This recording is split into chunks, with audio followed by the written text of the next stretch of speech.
would like to call the Public Safety Committee of Wednesday, March 18th to order at 4:50 p.m.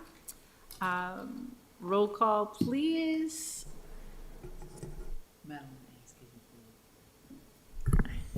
Thank you. Alderwoman. Here. Thank you. Alderman Smith-Brown. Present. All right. Karma O'Neill is present. I will entertain a motion for the approval of the agenda. I'll move to approve the agenda. Is there a second? Second. All in favor say aye. Aye. Aye. I'll entertain a motion to approve minutes from February 18th, 2025. All right, I'll move to approve those minutes. Is there a second? All in favor say aye. Aye. Great. Well, I'm very excited to say that today's public safety meeting includes ID 1626, the Annapolis Fire Department update and discussion on activities. So if we can please have the chief and anyone else from your department come up to the table, that would be great. If you can turn on your microphones and introduce. Good evening, Doug Romali, Fire Chief. To my right is Acting Deputy Chief John Ortley. He's the Deputy Chief of Operations, and to his right is his Deputy Chief Matthew Lopez, who's in charge of our Administration and Professional Standards Unit. Thank you.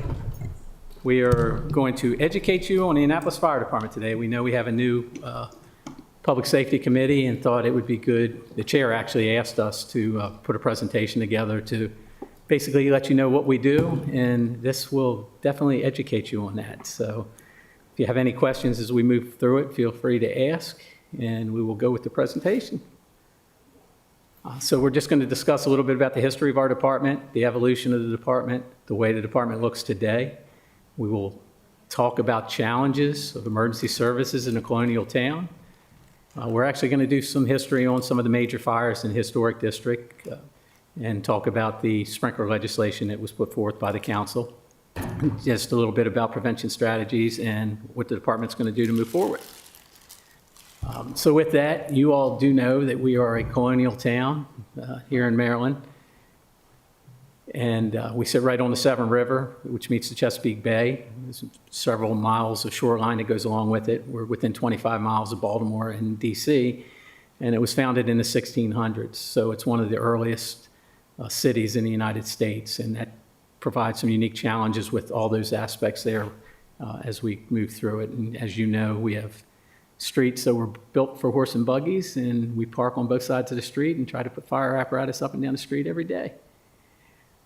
So just a little more with the uniqueness of us. You know, we are the capital of the state of Maryland. We house state, county, and city government. That we have the oldest state house. It's still in continuous legislative use in the United States and was built in the 1700s. And just a little bit of history there. Most people don't realize that Annapolis served as the capital of the United States for a year in the 1700s. But with that, we have a lot of structures in the historic district that George Washington slept here. As you know, we're very proud of the historic city that we have. In the State House itself, George Washington resigned his commission to the Continental Army. He ratified the Treaty of Paris there, which actually made the United States a sovereign nation. But with that, we talked about the oldest State House still in legislative use, and it was built in the 1700s. And when we have a State House, and as you all walk up Main Street and see this beautiful State House, our ladders don't reach the top of it. It's very tall. If you ever get a chance to go up top, it's a great view of not only the Chesapeake Bay, but the surrounding areas. But how do we protect a wooden frame structure that is heavy timber that we can't reach? Any ideas? Bet the chair knows, because we were just talking about something like this. They took a historic building and put a sprinkler system in. And this is what we call a deluge system. But it's one of those deals that, you know, we have the oldest state house in the United States, and we would not want to lose that, especially under my watch. But the state came in, renovated it. It has a state-of-the-art fire alarm system in it, heat detectors, and when this system activates, and they test it yearly, It's something really spectacular to see. It actually looks like the building's on fire because there's mist coming off of it, but that sprinkler system puts out thousands of gallons of water, and that's how we protect that state capitol building. With that, you know that St. John's College is here. It's the third oldest college in the United States. It's a liberal arts college. It's on a 36-acre campus. It sits right on College Creek. Across the fence from them is the United States Naval Academy, which is the second oldest military academy in the United States, built in the 1800s. It's got a 338-acre campus known as the Yard. What a lot of people don't realize is that they have Bancroft Hall there, which is the largest dormitory for any college in the United States, where over 4,000 midshipmen are housed every day. Now, we protect that area with our partners who actually have the jurisdiction there, which is Naval District Washington, but we run on and out the academy grounds all the time. And then on the North Severn side, where the YPs are kept, and Navy Station Annapolis on that side, we support those operations over there. But all this brings unique challenges with us. So we have about a 7-minute video we want to show you, but this will basically show you the evolution of our department, I'm hoping. There you go.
So you may have noticed a lot of those pictures were from places in all your wards. Then the video basically shows everything that we do within the department, but just to go a little bit into it, because you saw the evolution from the hand pumper to the sophisticated equipment we have today. But just to show you how far back firefighting goes in the city of Annapolis and how the city actually has provided services to our citizens. In 1803, the city actually, it wasn't necessarily the city council at the time, I don't even know what they were called, but they actually acquired a hand pumper. The city of Annapolis did it. It wasn't the volunteer companies, it was the hand pumper. And then over the years, they actually built a firehouse, which was right here in this building here. It was attached to this building. The jail used to be in that city also. And then one of the earliest fire companies in the state of Maryland was the Independent Fire Company, which ended up across the street here in the 1800s. They were actually authorized by the State General Assembly. And then when the Civil War came about, they had to disband. But after that, here comes the evolution of the department itself. So on West Street there, the Rescue Hose Company was established in the 1800s. That building is now an arcade bar. The building across the street here housed the Independent Fire Company number 2. They came back after the Civil War and were reestablished in the 1800s. And then Water Witch Hook and Ladder Company on East Street was in the 1800s also.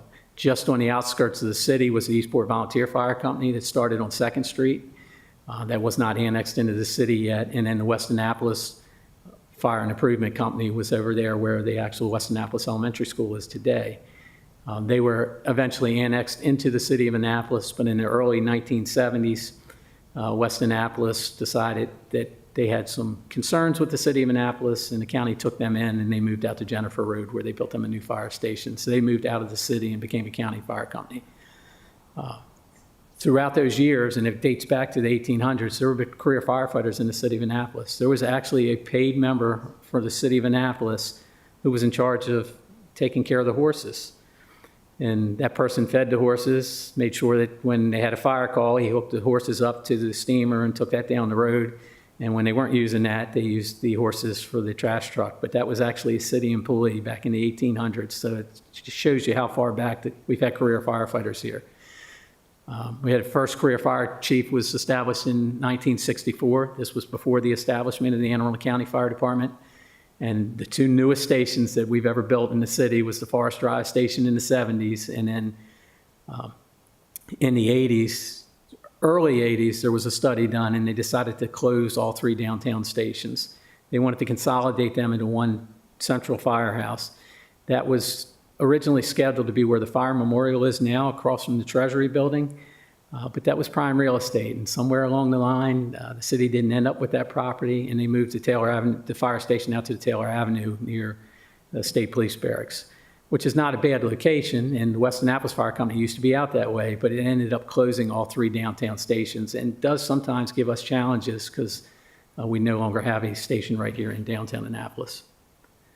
But it's important to remember those that came before us, and we've had 3 line of duty deaths in the city. Every year on the anniversary of their deaths, we go out and do a wreath laying ceremony. But the first one was William Brown from the Water Witch Hook and Ladder Company. He was operating on a fire on Market Street and our market space in Fleet Street. It was a shoe store with a house or apartment above it. While he was on the roof of a 1-story building advancing a hose line, he fell off the roof and struck his head. What they thought at that time was a minor injury. He went home that night and brain swelling. He died from a traumatic brain swelling. It's important to know, or just a little bit of education here, is that this is the first recorded fire death during firefighting activities from a firefighter in Anne Arundel County. So that there was probably some prior to that, but this is the first recorded in record within our entire county, and that was an Annapolis firefighter.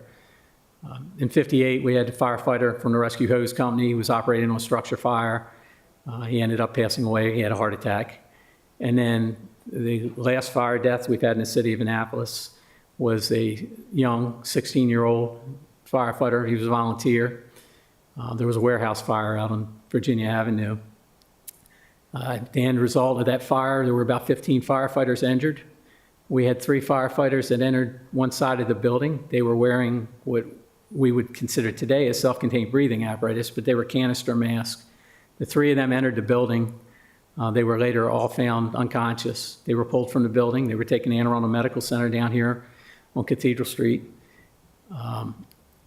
A doctor on scene there, they actually had toe tags on all three of these individuals. A doctor was able to survive, to bring two of those back to life. The young man, who was the day from his 17th birthday, unfortunately passed away.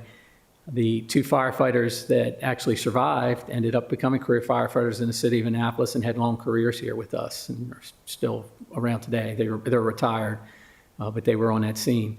But this incident here, actually, we had a career fire chief here already, but the county commissioners got together after this fire and decided that they really needed to take a look at countywide fire service. And this fire was actually the establishment of that commission. And the next year, the Anne Arundel County Fire Department Combination Department was formed, and the career fire chief was made there. So we'll fast forward here just to let you know everything that we deal with all the time, but we do feel it's important that you know about the history of the department and how old the fire department is here. But we are an ISO Class 1 department. It just means the independent agencies come in. It's an underwriters agency for insurance companies come in and evaluated us. There's a rating of 1 to 10, 1 being outstanding, 10 being very little fire service at all. They look at several aspects of what we do, which includes our water supply here in the city of Annapolis, the number of fire apparatus, our staffing, the dispatch center, and community risk reduction and fire investigation services. So they rate us on that, and they give you a score, and we are in that top percentage throughout the United States. Now, these numbers are a little off. There are a few more Class 1 fire departments there. There's only 2 or 3 here in the state of Maryland, and we were one of those. But it's also important to realize that we can't be a Class 1 department without our partners being Public Works. Public Works establishes our water supply here in the city of Annapolis. They maintain the fire hydrants. They make sure the water is flowing every day. Because of our hydrant system, and as good as that is, that helps us there. And then our counterparts with Anne Arundel County who do our fire dispatching for us. They rate very highly there, and all those rankings help us with our Class 1 certification. As you all are aware, all members of our department, from firefighter to the rank of captain, are represented by the Annapolis Professional Firefighters Local 1926, which is the local that represents them, and we have a good working relationship with them. We still maintain 3 volunteer fire companies. They are generally support services for us currently. We have 1 riding member, but they are very vital to the organization here. The Eastport volunteers own 2 fire engines that we operate every day. If they didn't have those, the city would have to pick those up and pay for those. So their community support there. They own 2 special event gators, pickup truck with a plow that obviously during the snowstorms, you've seen them out on the roads for us because we send them out with our medic units and our engines to plow the streets to make sure we can get to the calls. Independent Fire Company, which operates at a Taylor Avenue station, along with Rescue Hose. Those were 2 of the companies that were closed or moved, consolidated into 1 building. They support our operations too. They have a special events gator on order for us that's going to be used during the races. This was actually a miniature ambulance. You may have seen some of the UTVs that we use now for our special events, but this will be an actual medic unit where you get in back of it and you won't see the patient. The actual stretcher goes in back of that. So that's still probably a year out because it takes so long to build, but that's coming. But they support us. We've changed our mission statement with our strategic plan, but this is why we exist. It's to protect the residents and the visitors of the city of Annapolis by providing prompt and professional emergency medical services, fire protection, and public safety services to safeguard life, property, and the environment. All the services that video showed you, this is what we provide within the Annapolis Fire Department. It's the men and women of our department that allow us to do all these services because they wear multiple hats. 75% of what we do are taking sick and injured people to the hospital. So emergency medical services is the highest part of what we do. But all these other aspects here are important, and you have to be ready for all of them. As most of you have seen through some of the texts that we've had 3 significant fires here in the city in the last 2 months. So it's not like we don't have fires. We have them, and our personnel are there to make aggressive attacks, and all 3 of those structures are still standing. And nobody was seriously injured with that. But we have a Marine unit, Swiftwater, our explosive services unit are our fire investigators. We have to investigate every fire that occurs. This is just cross-staffed or crossed duties that they have. They are actually law enforcement officers, bomb techs, have explosive detection canines. Code enforcement does all the building inspections, and then we have the public outreach programs. The bike medics are used for special events. They are electric bikes. We improved those over the last few years. The original bikes were donated by the Lions Club, and they were from the 1980s. So we were able to get these electric bikes. And while the bike medics originally didn't want those, they thought people may make fun of them riding these electric bikes around. Once they got used to it and knew that they could still pedal, but it gets them to incident scenes within the crowds very quickly. We also have tactical medics that are assigned with the police department SWAT team, and we send them out on every high-risk incident that they go on. And just like anything else in the fire service, all these services that we provide are probably a result of a significant incident. And the reason we have tactical medics in the city of Annapolis is because we had 3 police officers shot during a raid one day. They were on Clay Street. They were involved in a raid. They were in the house. They were conducting a search warrant. There was a suspect in the closet that started firing at them. 3 officers were shot. 1 officer, the bullet got up underneath their vest. The police officers removed the officer from the house, and because they were 2 blocks from the hospital, they put them in a police car and took them to the hospital. The suspect also got injured during the shooting. The medics arrived, flew that suspect, who was also shot, to shock trauma, who was in surgery within the hour. The police officer at the time was sitting in the Anne Arundel Medical Center waiting for a surgeon to come in. So it was after this event that we got with the police department and fire department combined together, and we sent tactical medics out on every high-risk incident that they have to support their operations. You know, of our organization, we're broken into 2 sections, the fire chief and then the operations and the professional standards and the administrative side that we talked about. But here's the daily staffing that we run every day. We have to have 26 people working in the city of Annapolis every single day for a 24-hour period. So this is the Forest Drive station. They run an engine company and a medic unit out of that building. The battalion chief, who's our duty chief, is there, and then our investigator runs out of that building. Our Eastport station, there's 8 staff members there every single day. Their primary functions is running an engine company. The engines are the units that have water on them. They have hoses on them. Our truck companies, as you see up here, they're basically high-dollar toolboxes with a lot of ladders on them and a lot of specialized equipment. They're the apparatus you see that have the driver on the front and the back, and then a medic unit. So those 8 people in that building cross-staff multiple units. So the engine company there, if there's an incident that requires our fireboat, they take that engine and they go down to the fireboat, they get on that fireboat and they handle that call. So the fireboat's not staffed by an independent crew, it's the crew at that station. The ladder truck at that station actually, if we run out of medic units and they're in the building when this call comes in, they will actually get off the ladder truck and put another medic unit in service. Our bariatric medic unit is there too, and that's for some individuals that need a wider cot and are larger that need to be transported to the hospital. So we need that capability. It has a lift on that unit. But if that unit is called for, they get off that ladder truck and they take that. If one of the UTVs or one of the Gators is used because somebody's injured in one of our parks and we have to take that all-terrain vehicle out in the park, they get off the ladder truck and they take that, and then the medic unit is staffed the whole time. But those are all the units that are there. So there are 8 people at that station, and then there's 8 people at Taylor Avenue, and they also staff an engine, truck, and medic unit every day. But that engine company, this is our special ops station. So Eastport is our marine station. Taylor Avenue is our special ops station, and they handle hazmat, swift water rescue, confined space rescues, high angle rescues, and that. So the engine company, if there's a call for our heavy rescue squad, they have to get off that engine and get on the heavy rescue. The truck company will get off the truck company and they'll take the hazmat unit. So it's not like these units are all independently staffed and we have people for them. They actually have to take what incident occurs. And basically the best way to think of it is we just handle the first call first and we'll take whatever piece of equipment is needed. And then the 4th station is our combination station. It's on the Annapolis Neck Peninsula. It's actually owned by Anne Arundel County. It is staffed by both Anne Arundel County and Annapolis firefighters. The county staffs the engine in that building. That engine is what we call a tanker pumper. It's because the Annapolis Neck Peninsula is a non-hydrant area. Where we have fire hydrants in the city, on the peninsula, there's not a water supply down there, so we need to take more water. So they have the pumper tanker there, and we staff the medic unit and the EMS supervisor out of that station. It's also important to know that this is the county dive rescue station, so the divers for Anne Arundel County are based in that station, and our medics are part of that dive team, and they respond with that.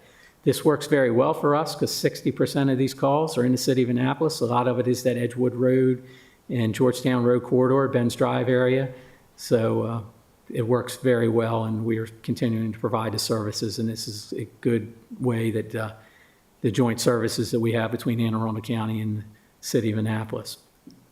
But it's important to know that so we operate out of these 4 stations, and we dispatch calls with what there's known as AVLs, so they're automatic vehicle locators. So we will send the closest unit to the call, whether it's our unit or the county unit. And that is countywide. So you'll see our units in Parole, you'll see them in Edgewater, you'll see them in Riva, and you'll also see county units in the city of Annapolis. So if the medic unit at the Eastport station is on a call already, then a unit from the next station down will handle that call. And that happens all day long. We handle over 13,000 emergency responses every year in the city of Annapolis, but that's 13,000 incidents. It's important to realize that a lot of those incidents take multiple units. So there's over 23,000 responses of our units every year. So it's just something we like to point out and people understand. This is our 5th platoon, which is our day work staff, and it houses our chief officers, our EMS supervisors, captains, and our training division. And then the fire marshal's office code enforcement side is the ones that do the building inspections. They are housed down here on Gorman Street with planning and zoning inspectors. So it's that one-stop shop for permit issues or concerns. So they are in that building there, and they work closely with the building inspectors. We talked about the uniqueness of the city. You're not going to find a city our size with the special events that we run into, and that's all because of what we talked about earlier, being the state capital. We have the Naval Academy here, we have St. John's College here. It's important to recognize that the stadium is not on federal property. Navy Stadium is actually located within the city of Annapolis. It's owned by the Navy Athletic Association. So anytime there's a special event held there, we know we have 41,000 residents in the city. There's probably another 40,000 in the Annapolis Neck Peninsula. We have a home football game that's very popular. We're bringing in another 35 to 40,000 people there. So the city of Annapolis has to provide primary service, public safety to that. So police, fire, emergency management helps with coordinating these establishments, and our counterparts with the Naval District Washington and Anne Arundel County. And I tell people all the time, a call in the city of Annapolis, you're basically not going to know if it's an Annapolis firefighter or paramedic, a county paramedic, firefighter, or a Navy District Washington firefighter or paramedic, except for the patches on our shoulders or the color of our fire apparatus and our turnout gear. We are so intertwined and intermingled. We train together on a regular basis. We operate under the same guidelines, standard operating procedures, and it works systematically. But we don't have, so if we have a structure fire in the city of Annapolis, we have to send at least 25 people to that call. We only have 25 people working, and they're on multiple units, and 4 of those units are medic units. So anytime we have a fire in the city of Annapolis, you're going to see a mutual aid company coming into the city of Annapolis. But it works well. These are just some of the events that are held at the stadium, and these are just some of the highlighted events that are bringing up large crowds. With that, you know that the city of Annapolis has the largest boat shows in the city, in the state, or actually in the United States, in water boat shows. So with that, we bring in another 30,000 visitors. It's important to realize that on multiple occasions, at least one Navy home game is during the boat shows. So as you can see, we're bringing a lot of people into the city of Annapolis, and we have to provide those safety to those. You asked the fire chief what keeps you up at night. Well, a special event like this sometimes can. We prepare for it. You see all those boats there. Boats are fiberglass. Fiberglass, once it catches fire, burns like gasoline and spreads very rapidly. We are bringing in sort of like our housing community where we have a small area, 7 miles, 7 point whatever miles, but we have a lot of density in houses together. It's the same with our special events here. So our projected fire volume there could be high. So we take these very seriously, and we plan for these events accordingly. And just some of the other special events that you're very familiar with. We had one last week, St. Patty's Day Parade. You saw the number of people that are in town, but We're very proud of the special events and what comes into town, but also being the state capital, we know it also brings sometimes First Amendment protest, and these are just some examples of that. One of my favorite is the air show every year. But it's just important to realize that as we bring in these special events, we have to bring in additional staffing to maintain it, because we have to maintain our daily staffing levels every day to handle the day-to-day operations. Let's talk about some historic fires in the historic district.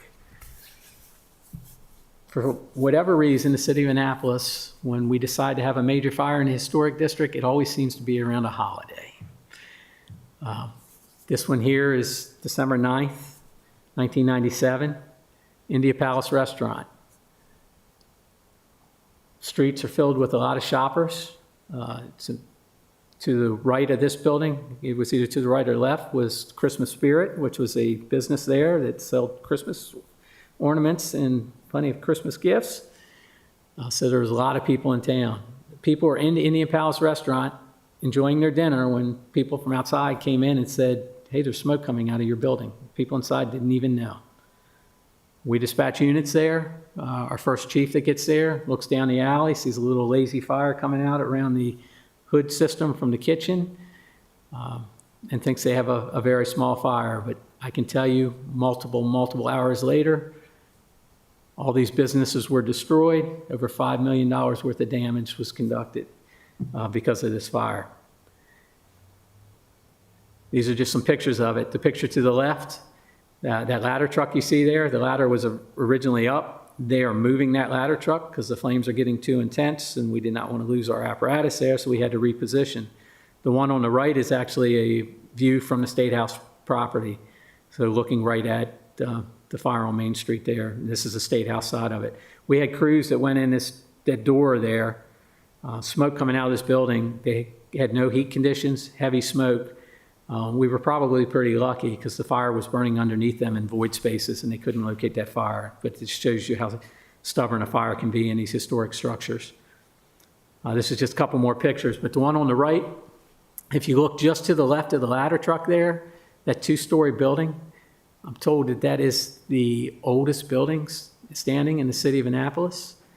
We are proud that building was not destroyed by this fire and was not damaged by that fire. But after that, City Council had a resolution put together. They had a fire safety committee, which came together to look at fires in historic districts. Now, this is in 1998.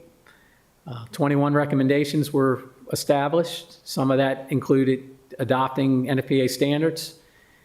We were to hire a fire protection engineer, some tax credits for monitoring sprinkler systems in that. Suggested funding for underground wiring, to hire an additional inspector and fill the vacancies within the department. While these came out, how many do you think actually got established or actually went forward? So very few. At the time, we hired a part-time fire protection engineer.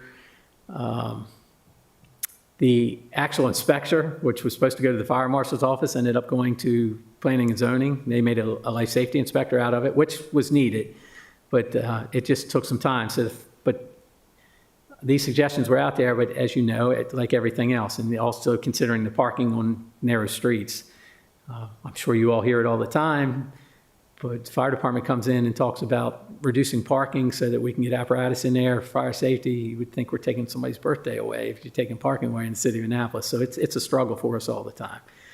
But some of the aspects of the resolution were brought forward, but it was very few. So then what happens? We have a few more fires on Main Street. This one happened early morning hours. This is near Acme Bar and Grill, just down the street there.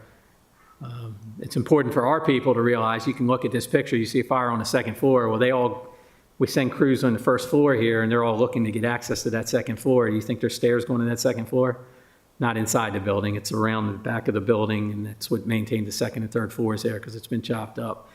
But these are just some other fires that happened in historic districts. So we went from 98 to 2005, and what happened right around Christmas time? Black Friday, big shopping day in the city of Annapolis. Zachary's, which was a jewelry store here that's still here today, family-owned store in the city. They are going to close for business. One of their employees starts smelling smoke right around 8 o'clock at night. The end result of this fire, Zachary's was destroyed. A.L. Goody's was severely damaged by fire. Main Street Ice Cream was severely damaged by fire and was over $3 million worth of dollars lost to the buildings. The picture on the left is one that when the firefighters first arrived, you can just see some lazy smoke coming out of there. But if you notice, there was no windows on the second and third floors there. I believe this business used to be a furniture store, and that was used for storage prior to that. But unfortunately, this fire progressed. We ended up losing that building. Starbucks sits there today. If you remember, it became a park. We put so much water in that building that there were diamond rings flowing down the street that our firefighters were picking up, putting to the side to get back to the jewelers. But we know that several pieces of jewelry were lost just because it was flowing out, because there was just not enough time for the staff to take that away. But we had that fire, which was significant. Then we have the Annapolis Yacht Club, established in the 1800s, so it's a very old establishment. It's got over 2,000 members. Guess again, right around Christmas time. They were preparing for the boats parade. So we have a special event coming. The boat crew was going out. We sent a crew to the boat to go out for the boats parade for public safety. They were actually in the store right there on 6th Street in Royal Farm store. Somebody came in, the firefighters are standing right there. It says Annapolis Fire Department right on the back of their shirts. They got their radios on. Somebody came in and told the merchant behind this counter, hey, the yacht club's on fire. Didn't even tell the firefighters that were there, but this was the end result there. As they were preparing for it, the second floor, there was a fire. There was an occupant that started to fight the fire. Unfortunately, the fire just progressed out of control. We were lucky to the fact that they were preparing for the boat parade and the people were not there yet. But as you can see, that this was a significant fire in the historic district that went on. And this one was caused by a Christmas tree, just in case you were wondering. I just want to show you that tree there. This is an artificial tree, by the way. But with that, there was thoughts that we had to do something. The council thought that it had to do something about the fires in the historic district because they continued to happen. Every chief seems to have a fire in the historic district. I was approved to be fire chief November 1st of 2019, and on November 25th, I had one on Duke of Gloucester Street here that totally gutted the interior of a historic building down the street here. So nobody gets out of that as a fire chief. But from that came the ordinance that the council passed, which requires sprinklers, retrofitting sprinklers in the historic district on Main Street. This was through some public education. We actually brought the sprinkler trailer in here, had it set up across the street to set 2 rooms on fire within the trailer, one without a sprinkler system, one with the sprinkler system, to show how important that is. The council agreed with that. The original ordinance was being pushed forward during COVID, and they backed off on it at that time because of everything else that was going on. Did not think it was appropriate for that time. The businesses were already suffering. But after COVID, this ordinance came about. So the ordinance is in effect now. It has been revised, but it requires the buildings on Main Street that do not have sprinkler systems to have that by a certain time period. The council has revised that, so I think the time period is now 2030 or 2032. Was originally had to be done within 5 years. It is important to note that a lot of the business owners they haven't done anything about this currently, so we will continue to work this and move it forward. But the sprinkler ordinance is there, it's in the city code, and will continue to be moved forward. The cadet program. So council members had talked to me for years about how do we get some people from our community involved in public safety. We were going back and forth on how to do that, but we had the privilege to join with the Maryland Department of Services and Civic Innovation, who has a program. This is the 2nd or 3rd program, and it's basically for internships throughout the state. And it's a 9-month program that you partner with the state and they pay these individuals, they're being paid $15 an hour, so the minimum wage, but you're paying them for trade. It was set up for people that were 18 to 24 years old that may or may not be going to college to have a trade. So we were able to partner with the city, the Local 1926, University of Maryland, Maryland Fire Rescue Institute, and put this program together. And I can tell you that it's been very successful. And this is unique. This is the first time it's occurred in the state of Maryland. And we were putting these, we started with 10 cadets. We were putting them through a career fire school. They are Monday through Friday going through the same career fire school that anybody else goes to. They are getting the physical fitness aspect. They're getting it all. But they went through an application process. They were vetted. They were interviewed. They went through backgrounds. They had physicals. We hired 10. We started the academy class, and this is just some pictures of some of the training that's going on now. They all had just completed their EMT training. I didn't want a program that we train these individuals and they didn't have an opportunity for a job afterwards, so we actually added airport firefighting to this, because we know there's a couple jurisdictions within the state of Maryland that if for some reason we don't have openings, that these individuals will come out with national certifications. They will have airport firefighting. Navy District Washington will pick them up with these national certifications. Carroll County will pick them up with national certifications. I hope to be able to pick up some of them, but this core group of individuals is unique, and it's very proud of these people from our communities that are going through it. There's just some more pictures of it. They're going through their hazmat training. Bottom left is their EMT training. In the middle, you can see where they were up there with the Maryland State Police helicopter, the medevac helicopter, learning about that. But the program has been very successful. So moving forward, as you know, you've got the strategic plan that was put out there. We will continue to work with our core group. We had a core group of individuals within the department that had started it. We brought in a third-party vendor to help us with it. We're very proud of the strategic plan, and it's helping us focus on the next 5 years. Committees are being put together to continue to evaluate our programs. Right now, we know that the peak time medic unit is probably the highest priority we have currently. We feel that that's needed. If you have any questions at the end of this, my deputies here can talk to you about unit hour utilization and how busy the units actually are and what all that means. But we will also be looking at our staffing levels. As you have been pointing out, it's been pointed out to you on multiple occasions that we don't necessarily meet the national standards. The national standards suggest 4-person crews on engine and truck companies. We meet the exception to that standard because we send so many people to the call at the time. I will tell you as the fire chief that I'd love to see 4-person staffing, but it's figuring out how we can do that. As you heard earlier, EMS is what we do. It's 75% of our resources or our responses, and our current need is that peak time medic unit because that's where our responses are. It is also important to realize that there's been a couple line of duty deaths in the fire service in the state of Maryland over the last several years, one of which was in Frederick County and one in Howard County. And what came out of that was 4-person crews, and both of those jurisdictions have gone to 4-person crews on that along with some other avenues. But those fires were very similar in nature, where some firefighters went in the first floor and ended up into the basement into the fire, and unfortunately didn't survive. But that's one of the guidelines. So we know that 4-person crews are important to us.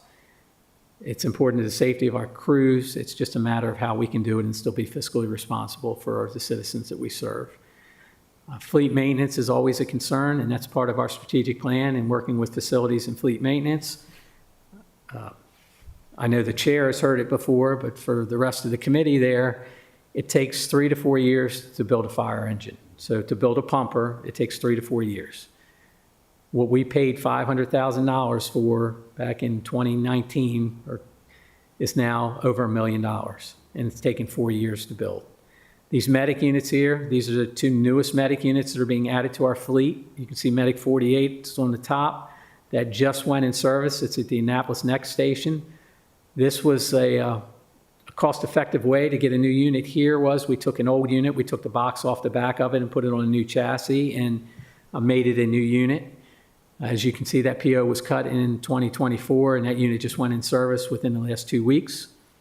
The unit below that was ordered a year prior to that.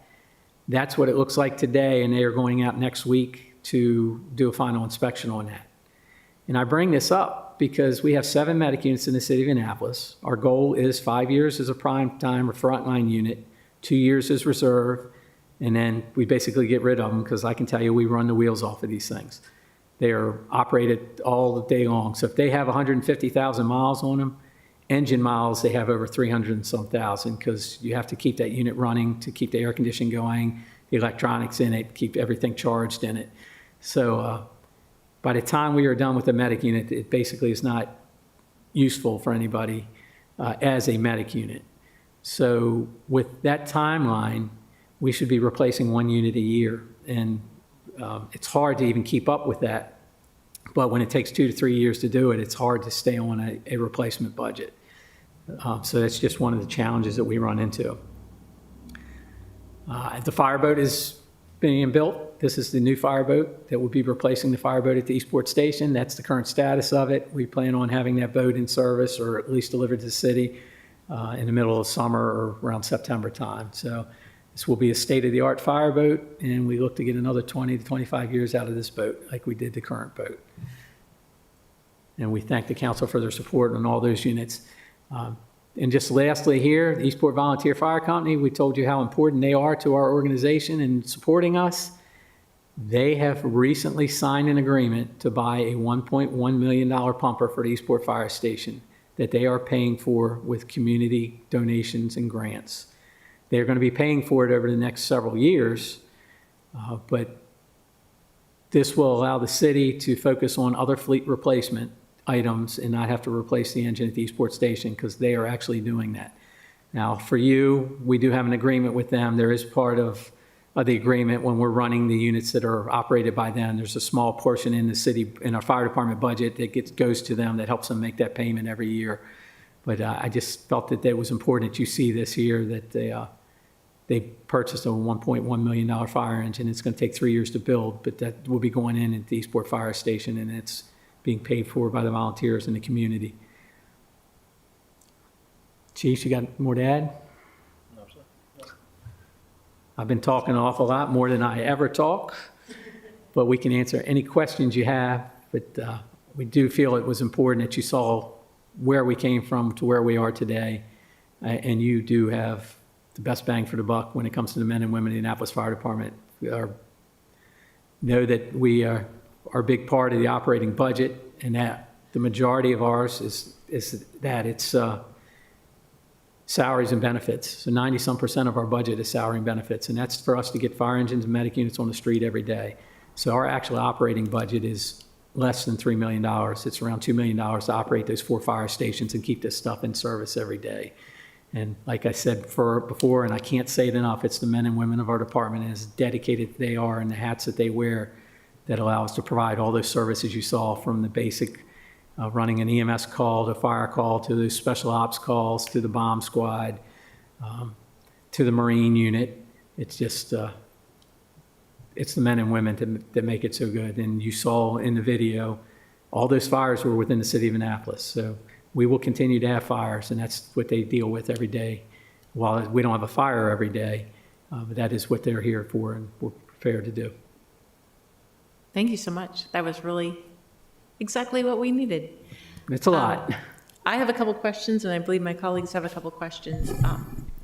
My first question is, I get this all the time, and I know that you and I have talked about it, but my neighbor calls, he's having a chest issue, believes he's having a heart attack, and 3 vehicles come, and EMT unit, a fire truck, and another truck. Why is that? Can you talk through that? So all the calls are prioritized, and the information that's given to the dispatcher dictates what we respond to the call with. Somebody with chest pains is going to require at least 5 people to be on that call. Nobody ever gets sick or injured on the first floor. Everybody's always on the second and third floor, so they have to be brought out of that structure. A medic unit only has 2 people on it, and there are paramedics and our EMTs that are on there. So if we have to carry anybody out of anything besides the first floor where there's no steps, we need additional people on the scene there. So typically the engine company is dispatched to that call, whether it's the engine or the ladder truck, it's because they are the closest unit to the call. We want to get somebody there quickly. We didn't talk about our response times earlier, but our response time meet or exceed the national standards here in the city of Annapolis. We get our staff to calls very quickly after a 911 call is dispatched. And we're very proud of that, but that's by sending that fire engine to that call. Everybody on that engine company or that truck company, or even in a staff car, are a minimum of an EMT level. So everybody is medically trained. And then you can go into the paramedics that have higher training that can give more drugs and that type of stuff. But it's because of that type of call and the number of people we have there. And it's not, we just don't have enough staff to say, okay, well, we'll put 3 people in every medic unit, because those people have to come from somewhere. And it's best for us to send that engine company, because once they're no longer needed, they're available for the next call. If it's a cardiac arrest, we have to have at least 6 people in there with 2 ALS providers and a supervisor. So the EMS supervisor goes to all priority calls. So that's that vehicle you're talking about. It's typically a pickup truck or an SUV, and that's the EMS supervisor, who has some other advanced skills also, but that's the EMS supervisor that responds to that call. But that's it. It depends on the call. So if it's somebody that's just has the flu, yeah, you won't see that response, but it's all in what the dispatchers get. And if they have chest pains or if it's a priority call, you're going to get at least 5 people in that incident. Good, thank you very much for that. My other question is, you talked about the, like your admin staff, yourself, your chiefs. Do you work on a rotating schedule, or is it Monday through Friday? So the admin staff is typically Monday through Friday. And then There's a duty chief working every day that works a 24-hour shift.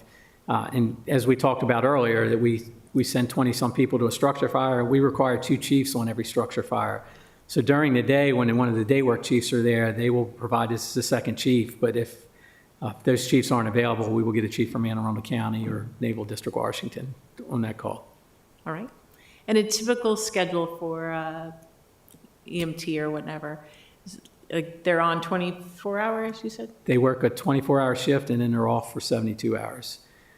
So they're on a 42-hour work week. It averages out to a 42-hour work week. Yep. Interesting. Okay, thank you. Those are my questions. They're staffed 24 hours a day, 7 days a week. Did you say you had questions? Was there any, I know you mentioned it a little earlier, was there any legislation that you had in mind for us to move forward on, particularly as it regards the standards that the country has set versus what we currently have? So right now, I don't believe we have any proposed legislation that we need to come forward currently. We will be updating the city code with some of the fire code regulations that's in there, because standards have changed, and what's in the current city code don't meet the current standards for our inspectors. So there will be some highlights there. As for the sprinkler ordinance, we'll just watch that currently. Like I said, most of the business owners have not taken any advantage of that. I'm guessing they're going to wait until the last minute to see how we handle it. Yeah, and as for the NFPA standard, we'll continue to look at that and just look for the council's support as we try to increase the staffing. But we all know that that's a fiscal note that's related to that. And our firefighters know that too. The union knows that this can't happen overnight, this can't happen over a year, and it probably can't happen over 4 years. But I think for them, they would just like to see a plan as how we're going to address these concerns that continually rise within the community and with our staffing levels. Great, thank you. Anything else? That's good. Anything from you? All right. It was so comprehensive that you didn't get a lot of questions. Thank you. I really appreciate the time and effort you put into this, and I'm hoping that those that watch this or listening really pay attention, because I always have questions about fire departments, the operations, where they're coming from, oh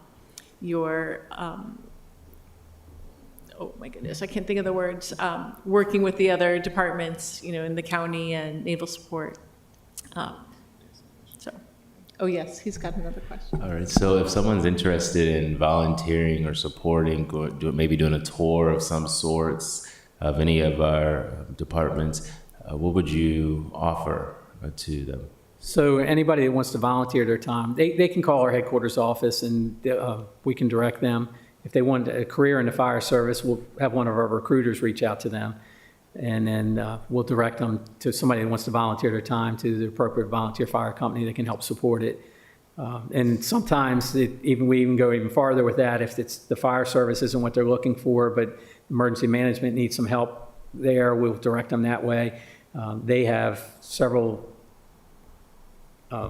units that they tie into. One of them is a county group that are volunteers that help with traffic control and parades and that type of stuff. So we'll point the people in the right direction, at least get them talking to the right people if they want to volunteer their time.